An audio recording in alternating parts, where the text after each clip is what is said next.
Garmin Venue SQ. Définitivement pas une montre pour moi, mais je vais tenter de rester objectif. Allez, c'est parti.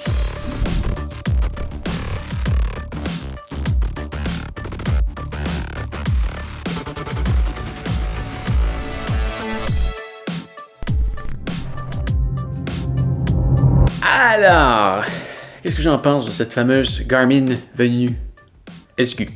C'est une montre que j'ai commandée, comme je disais, c'est définitivement pas une montre pour moi. La Garmin Tactics, c'est ma montre préférée. Mais je me suis donné comme mission dernièrement de tester à peu près toutes les montres GPS qui se font pour vraiment voir tout ce qui se fait et faire une vidéo complète sur comment choisir sa montre. Vidéo qui sera d'ailleurs disponible ici dès qu'elle sortira.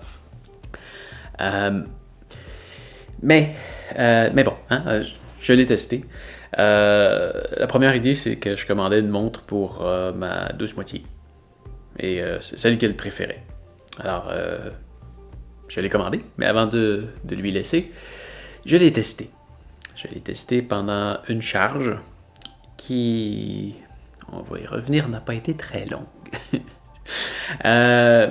Donc, au cours de ces tests-là, j'ai pris quelques notes et on va les passer une par une. Je ne l'ai pas testé longtemps, mais c'est assez longtemps pour que je puisse quand même en faire une bonne critique, je crois. Le premier point que j'ai noté, c'est qu'elle est très légère. Je suis habitué à une montre qui est lourde. Une fois que je porte celle-là au poignet, elle est vraiment très légère. On l'oublie rapidement. Peut-être que si tu n'es pas habitué d'avoir une montre au poignet, tu vas la sentir pendant un certain temps, ben, tu vas t'y faire. C'est le cas de ma douce moitié. Quand elle a commencé à la porter, elle la sentait et ben, on s'habitue. On s'habitue. Elle est légère, donc, à mon avis, à peine perceptible. Deuxième point, c'est un point négatif.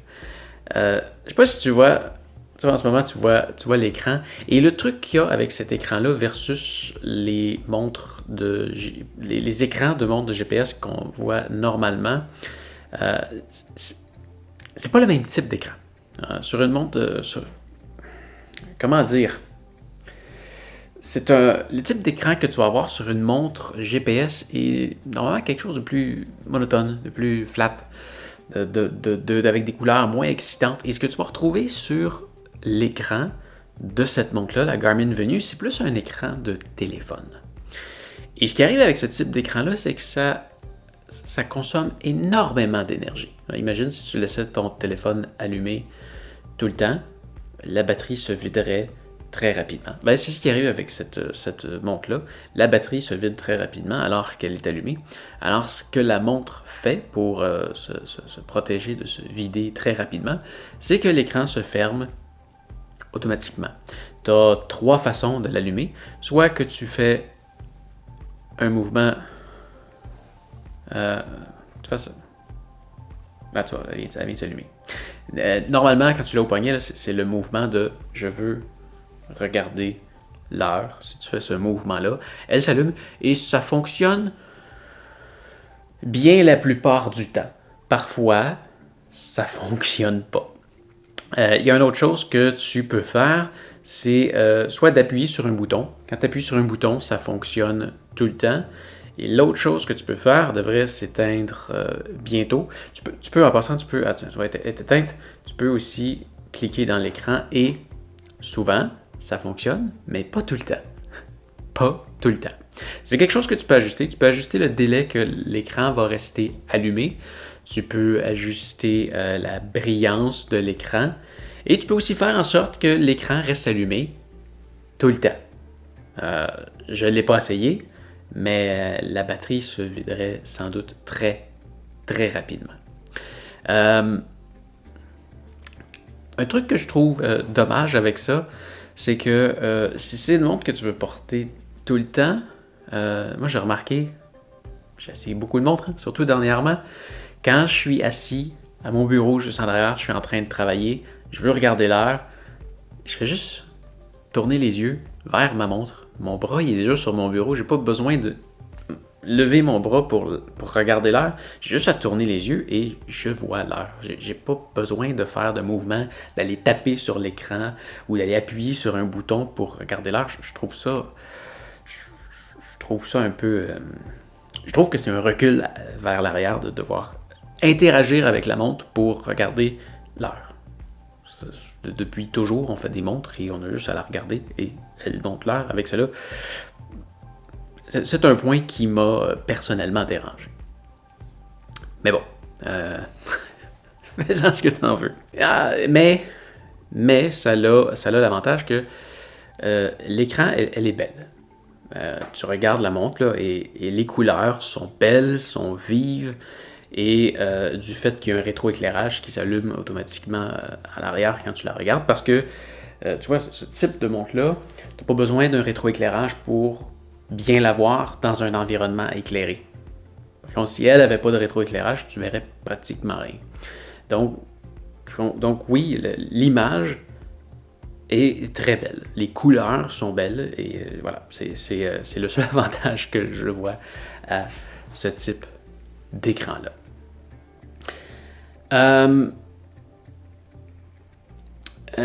Mais bon, hein, parlons d'un autre point de l'écran. Et personnellement, je déteste les écrans tactiles. Et cette montre-là fonctionne avec un écran tactile. Je suis quelqu'un qui adore appuyer sur des boutons pour naviguer dans quoi que ce soit. Et là, à peu près tout se fait avec un écran tactile. Ça fonctionne, là, je bouge, je monte, je descends, je sélectionne, je peux naviguer dans la montre et ça fonctionne.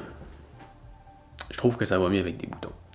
Mais là, ben, c'est ça, tu dois aller avec un écran tactile.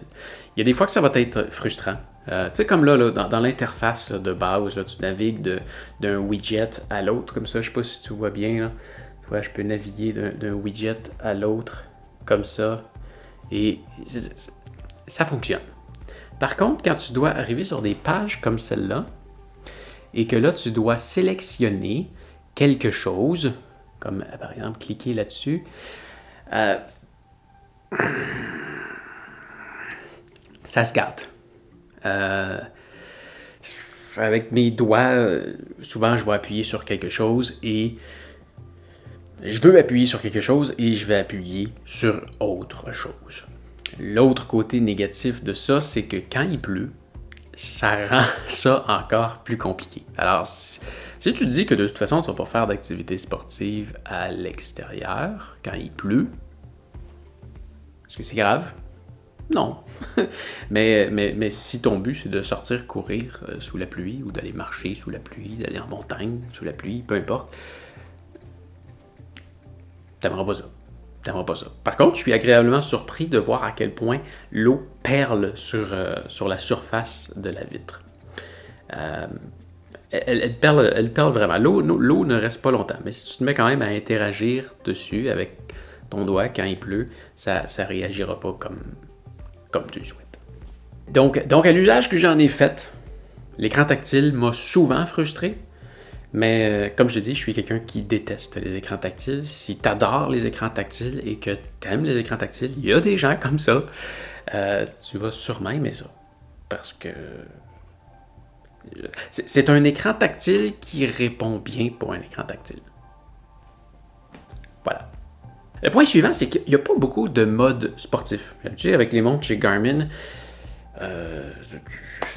tu démarres la montre et tu as à peu près 80 choix de mode sportif. Et tu vois, en ce moment, sur elle, il y a de la marche, du pilate, des exercices de respiration, de la course de tapis, le circuit intérieur, de vélo, vélo de salle, marche intérieure, natation de piscine, golf, ski, snowboard, ski, ski de classe, en fond, c'est du ski de fond, du paddleboard, la musculation, du cardio, du yoga, du vélo épileptique, du stepper, de l'aviron, du rameur intérieur et c'est tout. On peut ajouter plus? Non, il n'y a rien d'autre. Un de mes sports favoris, c'est la marche en montagne, et la marche en montagne n'est pas là. Est-ce que ça veut dire que je peux pas aller faire de la marche en montagne? Non, je pourrais juste le mettre en mode marche et ça ferait la même chose. C'est juste que je trouve ça agréable à la fin, quand je me rends dans mon application Garmin Connect, de voir quelle activité j'ai faite quel jour. Et ça permet aussi de créer des menus différents selon chaque activité. Est-ce que c'est grave? Non. Mais j'aurais quand même aimé ça voir plus de sport apparaître sur la montre. J'aurais aimé ça qui donne plus de choix. Je dois revenir sur l'écran tactile. Sur un autre point que je me suis pris. Ça se salit incroyablement vite et ça m'énerve. Ça m'énerve d'avoir un écran sale. Des fois, je vais accrocher mon doigt dans l'écran et je vais la nettoyer, cette montre-là. Par contre, avec elle, tu dois la manipuler avec ton doigt. Alors, ton écran est constamment grasse. Comme un téléphone. Sauf que là, c'est ta montre. Est-ce que c'est grave? Non. Mais je trouve pas ça très agréable. Je dois la nettoyer très régulièrement, plusieurs fois par jour. Parce que, c'est ça, tu mets tes doigts dedans et quand tu mets tes doigts dans un écran, ça laisse des taches. Prochain point positif. Quoique, je me suis mis à remarquer par après qu'il y a à peu près ça sur toutes les montres Garmin. C'est juste que celle-là, il était présenté de base, et là, je crois qu'elle l'a enlevé de ces modes, de ces widgets. Tu as un mode d'hydratation. Donc, si tu veux contrôler la quantité d'eau que tu bois par jour, si tu veux te donner des objectifs de quantité d'eau à boire, tu peux aller dans tes widgets rapidement et dire, bon, moi, je viens de boire 250 ml d'eau, 500 ml d'eau. Tu peux calculer tout ça sur ta montre. Si tu veux te donner comme objectif de boire tant de litres d'eau par jour, tu peux avoir quelque chose qui t'aide à visualiser ton objectif. Le prochain point, il n'y a pas de baromètre dans la montre. Un baromètre, ce à quoi ça sert, c'est de calculer la pression atmosphérique. Et pourquoi ils mettent ça dans des montres? C'est surtout pour que tu saches c'est quand tu gagnes de l'élévation ou quand tu en perds. Donc ça sert à te dire à quelle élévation tu te trouves. C'est pas quelqu'un qui va aller se promener en montagne ou qui va toujours se promener sur le plat. C'est pas quelque chose d'important. Mais sache que si ton but c'est d'aller faire de la montagne avec ça, ou de te promener dans des endroits où est-ce que tu as beaucoup d'élévation, et que l'élévation est une donnée importante pour toi que tu veux voir régulièrement, prends pas ça. Ça te donnera pas ton élévation du tout. Non seulement il n'y a pas de baromètre, mais il n'y a absolument rien qui va te dire l'altitude à laquelle tu te trouves. Il y a des montres qui vont utiliser la triangulation GPS pour dire à quelle altitude que tu es, quand ils n'ont pas de baromètre. Elle fait rien du tout de ça. Tu ne pourras pas avoir tes données d'élévation. Jamais. Une fois que l'activité va être terminée, si tu vas sur Garmin Connect, tu vas voir le dénivelé que tu as fait selon la carte, mais c'est tout. Tu ne peux pas le voir pendant l'activité et tu vas avoir un estimé de ce que tu as fait à la fin en regardant sur Garmin Connect. Et Garmin Connect, en passant, c'est l'application de Garmin sur laquelle ta montre va aller se synchroniser. Ça peut être soit sur ton téléphone cellulaire, elle va se synchroniser par Bluetooth, ou ça peut être aussi sur ton ordinateur. Tu peux même, si tu n'as pas de téléphone, tu peux synchroniser tes activités sur ton réseau Wi-Fi à la maison. Donc, tu arrives, tu fais une synchronisation et voilà, c'est réglé. Ton activité est rendue sur Garmin Connect, sur l'ordinateur ou sur ton téléphone. Et tu peux aussi synchroniser sur Strava. Tantôt, on parlait de quand tu montres la montre, tu fais le mouvement comme ça pour aller regarder l'heure, l'écran allume. C'est quelque chose qui me faisait peur pour la nuit. Est-ce que quand je vais me mettre à bouger, l'écran va s'allumer? Non, c'est quand même bien pensé. Tu peux sélectionner des heures de sommeil. Donc, si par exemple tu dis c'est possible que je dorme entre 22h et 8h, eh bien sur cette plage horaire-là, jamais, en aucun mouvement, même si tu es réveillé, si tu montes, si tu fais ce mouvement-là, jamais l'écran ne va s'allumer. Et même si tu touches l'écran, ça ne fonctionne pas. Il faut que tu appuies sur un bouton si vraiment tu veux voir l'heure dans ces heures-là. Donc, c'est une bonne idée, mais ça fait encore en sorte que dans les heures que tu peux potentiellement dormir, tu dois absolument appuyer sur un bouton pour voir l'heure, sinon, ça ne s'affichera jamais. Il y a un point que j'ai vraiment pas aimé. Dans ma journée, je fais pas grand-chose. Hein. Du matin au soir, là, en fait, en ce moment, je travaille. Hein. Je suis assis sur une chaise, je suis en train de te parler, ou tantôt, je vais être en train de faire le montage de cette vidéo-là, assis à mon bureau, à mon écran. Donc, oui, il y a beaucoup de moments dans la journée dans lesquels je ne bouge pas. Par contre, le soir, je bouge. Je bouge à tous les soirs et j'ai pas besoin d'une montre qui me dit Hey, tu devrais bouger. Et elle devait me dire 5 à 10 fois par jour, ça devenait vraiment très fatigant. Une vibration au poignet, ça te déconcentre dans ce que tu es en train de faire. Tu regardes ce qui se passe et tu devrais bouger. Allez, oui, tu devrais aller bouger. Non, c'est vraiment fatigant. Mais ça se désactive, heureusement. Parce que c'est vraiment fatigant. Ça me donne l'impression que c'est vraiment une montre qui a été designée pour des gens qui veulent commencer à bouger, qui cherchent une motivation à bouger et qui cherchent une montre qui veut les encourager à bouger et leur rappeler d'aller bouger pour atteindre des objectifs. Ce qui est pas mauvais en soi, mais c'est vraiment ce type de clientèle-là que cette montre-là vise. Ce qui veut dire que si tu es quelqu'un qui est déjà très actif et qui recherche une montre qui va te donner plein de détails, de données, c'est définitivement pas une montre pour toi. Une autre chose que j'ai moins aimé, c'est le peu de données que tu peux avoir sur l'écran d'accueil. Là, tu vois, en ce moment, c'est celle-là qui est configurée. Tu vois l'heure, les minutes et on est vendredi le 12. C'est tout ce que ça dit. Tu peux aller rajouter 3 autres informations, mais encore là, ça reste limité. Tu peux voir quelques trucs, tu peux voir le nombre de pas que tu as fait dans ta journée.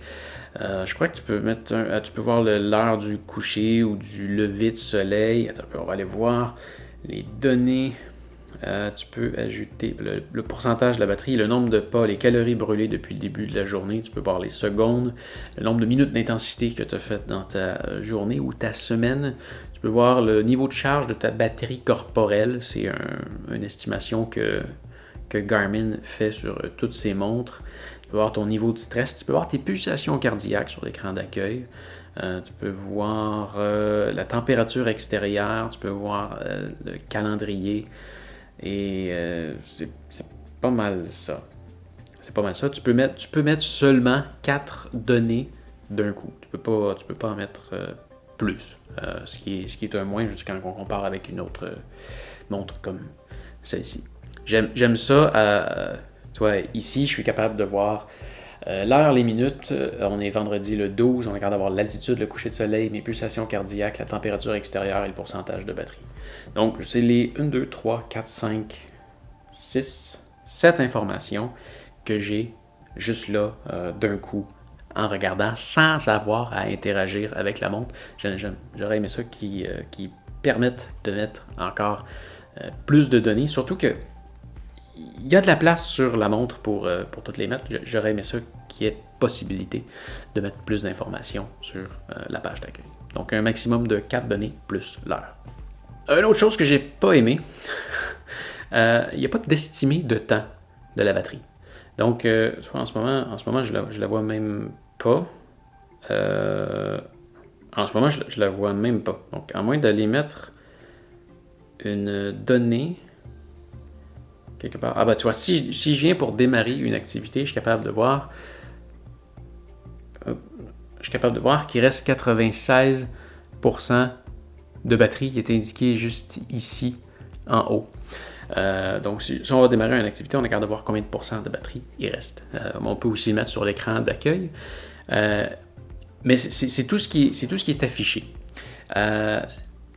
Sur d'autres modèles de montre chez Garmin, plutôt que d'indiquer le pourcentage de batterie, on va indiquer le temps restant. Donc, par exemple, ici, je vois qu'il me reste 10 jours de batterie. Et si je vais démarrer une activité, tout de suite, là, en haut, je vais voir que je suis à 59% de batterie et qu'il me reste 35 heures de GPS. Oui, je sais, il me reste 59% de batterie, Mais je sais aussi que ça me donne 35 heures de GPS. Donc, je sais que si je vais sortir faire une sortie à vélo de 4 heures, je sais que j'ai assez de batterie dans ma montre pour faire les 4 heures de vélo que je m'apprête à faire. Avec celle-là, on a seulement un pourcentage de batterie. Donc, c'est à toi de savoir, normalement, quand il me reste tant de pourcents de batterie, je peux faire à peu près tant de temps. Ça aurait été le fun qui indique le niveau de charge en temps plutôt qu'en pourcentage. Ou les deux. Ça t'arrête bien. Mais c'est pas possible de savoir combien de temps de batterie il reste avec cette montre-là. Le prochain point est un point très négatif. Dans la plupart des montres, tu as toujours une option qui te permet de retourner à ton point de départ. Qui va être là pour t'assister à aller à ton point de départ. Ça veut dire que tu vas t'aventurer dans le bois, tu vas t'aventurer dans une ville, peu importe. Quand tu as démarré ton activité, la montre a enregistré un point. Et peu importe où est-ce que tu es rendu, si tu veux dire « je veux retourner à mon point de départ », il y en a qui vont être très poussés, ils vont être capables de te donner un itinéraire de retour par la route. Il y en a qui vont te dire « il faut que tu ailles dans cette direction-là pendant 8 km ou tiens, je vais t'aider à revenir sur tes pas, voici ton trajet, la ligne est là, la flèche est en toi, et là tu peux revenir sur le tracé que tu as fait. » Ce qui est très pratique dans le bois. Elle, là où je dis que c'est très négatif, si c'est une fonction que tu n'as pas à te servir, c'est pas grave. Mais ce qui est très grave, c'est que l'option de retour ne fonctionne pas. Elle te donne une information qui est erronée. Je l'ai testé à 2 ou 3 reprises en revenant d'une marche et la distance était bonne. Donc, j'ai dit, je veux retourner à la maison. Et là, on va me dire, tu es à 1,15 km de la maison, 1,25 km, et tu dois aller par là, alors que la maison est par là. C'est à ce point-là. Des fois, oui, tu peux voir un écart de 10-15 degrés peut-être, et ça va se réajuster au fur et à mesure que tu bouges. Mais là, ça me disait vraiment d'aller à sens inverse. Et des fois, c'était à 90 degrés. Ça disait vraiment n'importe quoi. Et ça, à chaque fois que je l'ai essayé, j'ai vérifié si mes mises à jour étaient faites, je l'ai redémarré, et peu importe, à chaque fois, l'information qu'elle me donnait était toujours erronée. La distance était bonne. Donc, si tu te fies seulement à la distance qui descend, tu pourrais éventuellement retourner à ton point de départ, mais le fait qu'ils mettent une flèche qui ne pointe pas dans la bonne direction, c'est grave. À mon avis, c'est très grave. Le point suivant est par rapport au capteur cardiaque. Le capteur cardiaque fonctionne bien. Il semble toujours donner une donnée précise par rapport aux pulsations cardiaques. Au niveau luminosité, c'est quand même surprenant. J'ai remarqué qu'avec certaines montres qui sont petites, si tu veux la porter la nuit pour suivre ta qualité de sommeil, ça peut être dérangeant parce que ça produit une lumière verte. Et ça éclaire. Je vais la porter quand même quelques secondes. Elle va peut-être réaliser qu'elle doit vérifier mes pulsations cardiaques. Et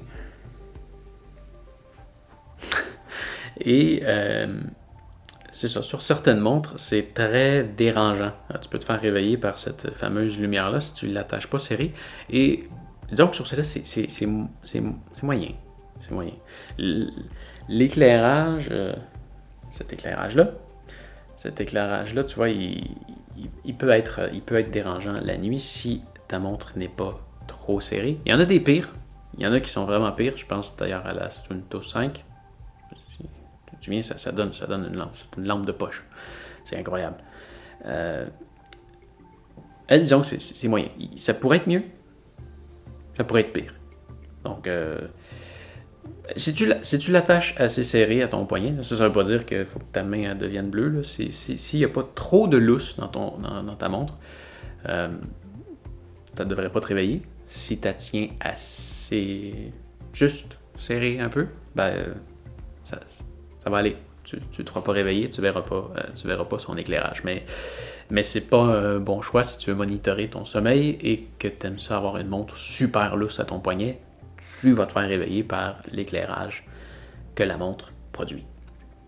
Parlant de monitoring de sommeil, ça n'a jamais fonctionné. Elle peut le faire, mais ça n'a jamais fonctionné. Et c'est la seule montre de chez Garmin qui m'a fait ça.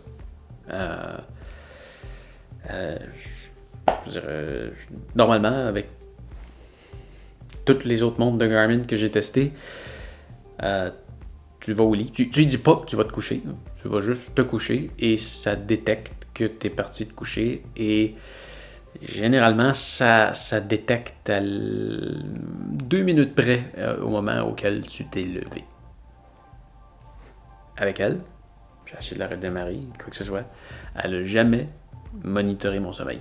Je vais dans l'application Garmin Connect et j'ai jamais été capable de voir. Est-ce que c'est une défectuosité de celle-là?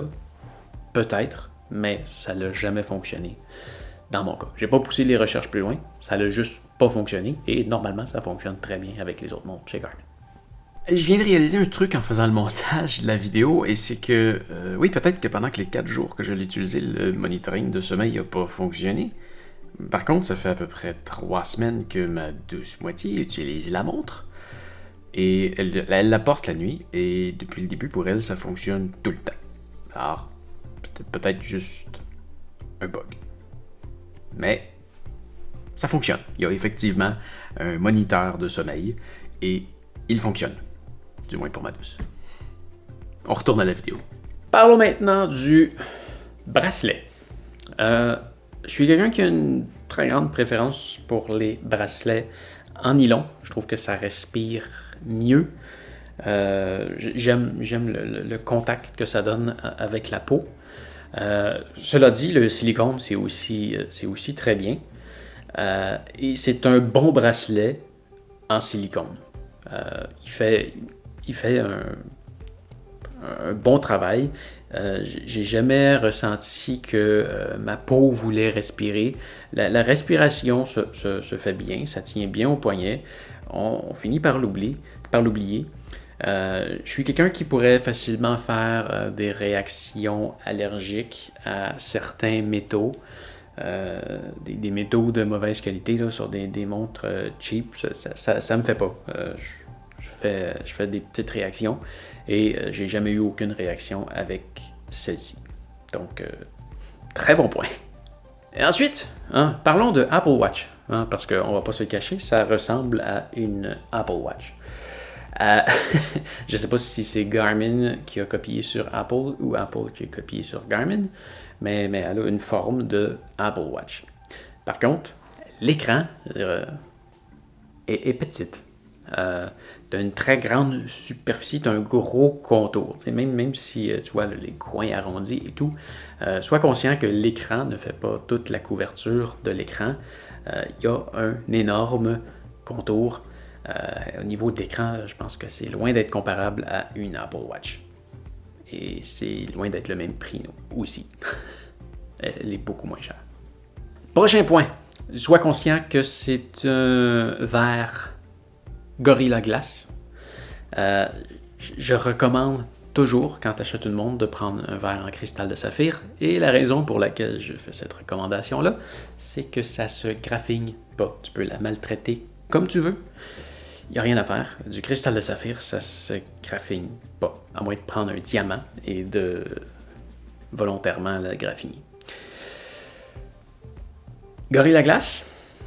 Il y a beaucoup de gens qui me disent que c'est largement résistant. Je le vois là. Ma douce moitié a réussi à lui faire 1, 2, 3, 4, 5, 6 graphines. La montre, elle n'a pas un mois.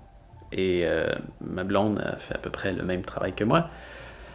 Elle travaille pratiquement au-dessus de ma tête et à un ordinateur. on travaille de la maison. Elle ne fait pas de construction, elle fait de la peinture et de l'ordinateur et elle prend des marches. J'ai aucune idée comment est-ce qu'elle a réussi à la graphiner, mais l'écran est graphiné. Par chance, c'est pas encore dans l'écran, mais on le voit très bien, c'est dans le bas de l'écran et dans le haut de l'écran. Et la montre a 1 mois. C'est pour ça que je recommande toujours un verre en cristal de saphir.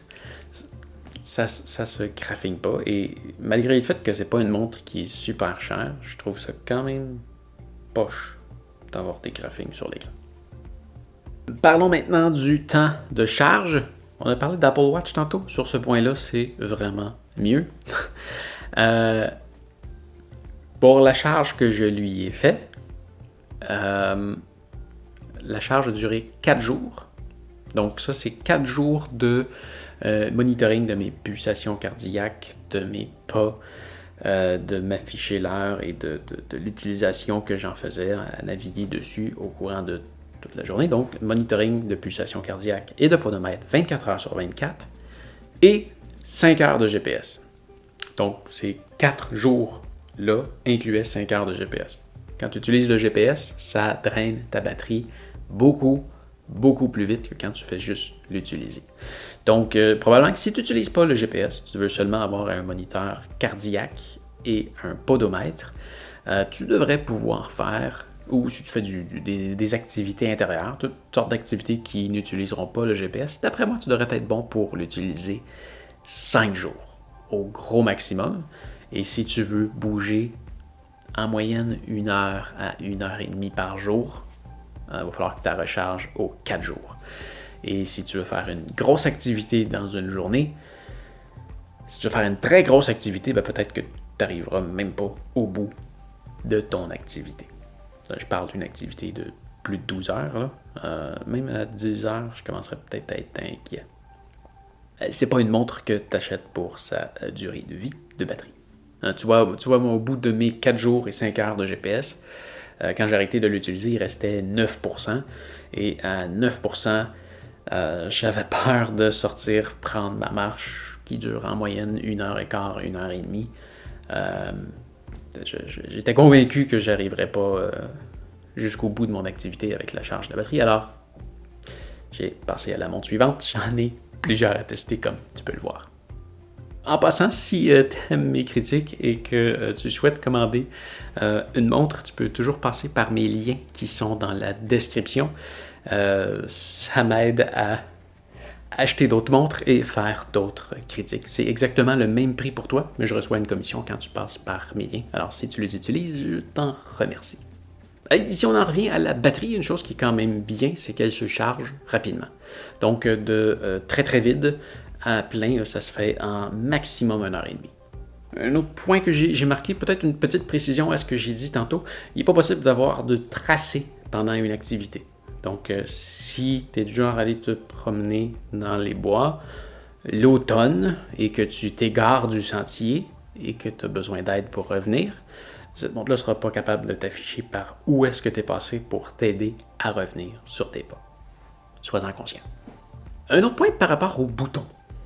C'est pas très très grave, mais j'aime ça que les boutons, du moins pour un droitier qui porte sa montre à la main gauche, j'aime ça que les boutons soient de l'autre côté, pour que tu puisses les utiliser avec ton pouce plutôt que ton index. Ça fait aussi en sorte que quand tu portes la montre à ton poignet, si tu plies ton poignet comme ça, tu n'as aucune chance d'appuyer sur les boutons. Donc, si j'avais mis ces 2 boutons-là de l'autre côté, il n'y aurait eu aucune chance que tu puisses les accrocher avec le haut de ta main si tu la plies en faisant des push-ups, par exemple. Un petit point comme ça. Un grand point positif, c'est que tu peux modifier tous les paramètres de ta montre, sauf la connexion au Wi-Fi, à partir de ta montre. Donc, tous les paramétrages, des widgets que tu vas voir, des données que tu veux voir pendant une activité, tu peux tout éditer ça à partir, en fait, tu peux les éditer à partir de ta montre et tu dois les éditer à partir de ta montre parce que tu ne peux pas le faire à partir d'un téléphone ou d'un ordinateur. Tous les paramètres de ta montre se modifient à même ta montre. Ce qui est absolument génial, je trouve, de ne pas avoir besoin d'utiliser un autre appareil pour faire une modification sur la montre et ensuite la synchroniser. Et Ça te modifie tout à l'intérieur de la montre. Par contre, chez toutes les autres montres de Garmin que j'ai essayées, les données qu'on est capable de voir pendant une activité, donc ça veut dire que tu es parti et quand tu es en activité, tu n'es pas sur cette interface de montre-là, tu es sur l'interface de l'activité. Donc sur cette activité-là, tu choisis les informations que tu veux voir. Il y en a qui sont déjà programmées de base, mais si tu veux les modifier, tu pourrais dire, moi sur la page numéro 1, je veux voir ma vitesse, le nombre de pas que j'ai fait et l'heure. Et ensuite, je veux voir sur la page numéro 2 la distance que j'ai parcourue, mes calories brûlées et ma vitesse moyenne. Et là, tu décides que c'est ce que tu veux voir. Et si, par exemple, plus tard, tu voudrais savoir le chronomètre, tu voudrais savoir depuis combien de temps tu es parti, ben là, tu peux pas. Tu peux pas. Et avec les autres montres, tu peux toujours retourner, même pendant une activité, dans les paramètres de l'activité pour modifier les informations que tu vois. Et avec elle, tu peux juste pas. C'est fait comme ça. Si tu veux modifier les informations, tu dois arrêter ton activité, la sauvegarder, aller dans les paramètres, les modifier et recommencer une autre activité. C'est un peu poche. En fait, c'est un peu poche, surtout quand tu sais que les autres montres chez Garmin sont capables de le faire. Tu peux pas non plus retourner à l'écran d'accueil. Tu es dans l'activité, tu peux pas en sortir, et il y a d'autres montres comme la Tactix qui est capable de le faire. Mais en testant beaucoup d'autres montres chez Garmin, je me rends compte que probablement juste la Tactix et la Phoenix qui font ça. Mais quand même, en testant la plupart des autres montres, je crois qu'il y a seulement la Tactix et la Phoenix qui sont capables de retourner à l'écran d'accueil pendant une activité pour te permettre de voir, je sais pas, la météo, ton nombre de pas total de la journée, ce genre d'informations-là. La plupart des montres de Garmin ne sont pas capables de retourner à l'écran d'accueil. Mais c'est une technologie qui existe, sois-en conscient. Le point suivant est un point positif et c'est concernant le fil USB de la montre. C'est vraiment très bien fait chez Garmin. Toutes les montres ont exactement la même connexion. C'est ce fameux connecteur-là à l'arrière qui vient avec un fil propriétaire à Garmin. On va les excuser quand même, la montre est étanche et ça se connecte tout simplement comme ça. Es-tu connecté? C'est connecté. Voilà, tu fais juste tu peux le mettre dans le sens que tu veux. Tu appuies et c'est connecté. La connexion se fait juste super bien et de l'autre côté, c'est un fil USB-A. Donc, un bon point pour la connexion USB. Et peu importe la montre que tu as chez Garmin, ils ont beau avoir mis un fil propriétaire, mais ils utilisent le même fil depuis des années sur toutes leurs montres. Alors, bravo Garmin. Et ensuite, la confiance. Quand j'utilise une montre, je bâtis un lien de confiance avec la montre. Je trouve ça... C'est plus qu'un détail pour moi. Je veux absolument que mon activité soit bien enregistrée. Je ne veux pas perdre mon activité. Je veux qu'elle soit enregistrée. Je veux avoir le tracé. Je veux avoir cette information. Je la trouve très importante. Et je serais frustré à la fin d'une activité de perdre mon activité parce qu'il y a eu une défaillance avec la montre. Mon lien de confiance avec cette montre-là est... Écoute, le lien de confiance le plus faible que j'ai eu avec une montre. Du fait qu'elle a un écran tactile et que tu peux l'accrocher, il y a une commande qui peut passer en l'accrochant. Et du fait que quand tu l'arrêtes, quand tu termines ton activité, tu as le choix soit de glisser vers le haut pour sauvegarder l'activité ou glisser vers le bas pour la supprimer. À chaque fois que j'arrêtais la montre, j'avais peur d'accrocher quelque chose sur l'écran tactile qui fasse en sorte que ça supprime l'activité que je venais de faire. Et le fait que la batterie se vide très rapidement et que tu ne sais pas combien de temps qu'il te reste, mon lien de confiance avec la montre était vraiment très faible.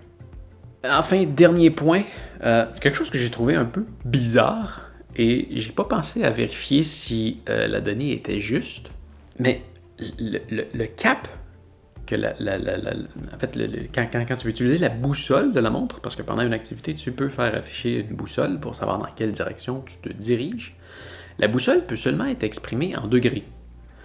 Donc, si tu te diriges vers 0 degré, tu es vers le nord, 90 degrés vers l'est, 180 vers le sud et 270 vers l'ouest.